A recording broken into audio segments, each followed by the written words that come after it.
કચ્છમાં યુવકને રેપ કેસમાં ફસાવી દેવાની ધમકી આપનાર આરોપી પકડાયા છે। મુન્દ્રા પોલીસે 4 આરોપીની ધરપકડ કરી।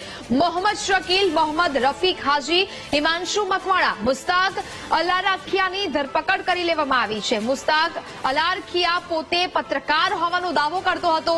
આરોપી એમએચ ખોજા પોતે એડવોકેટ હોવાની ઓળખ આપતો હતો। આરોપીઓએ સમાધાનના નામે યુવક પાસેથી લાખો રૂપિયા પડાવ્યા। ફરિયાદી યુવકની કાર અને મકાનના દસ્તાવેજો પડાવી લીધા હતા। આરોપીઓની ઓફિસમાં તપાસ કરતા ઢગલા બંધ મિલકતના દસ્તાવેજ મળી આવ્યા છે, જેમાં કોરા સ્ટેમ્પ પેપર, વિવિધ બેંકના 26 ચેક પણ મળી આવ્યા છે।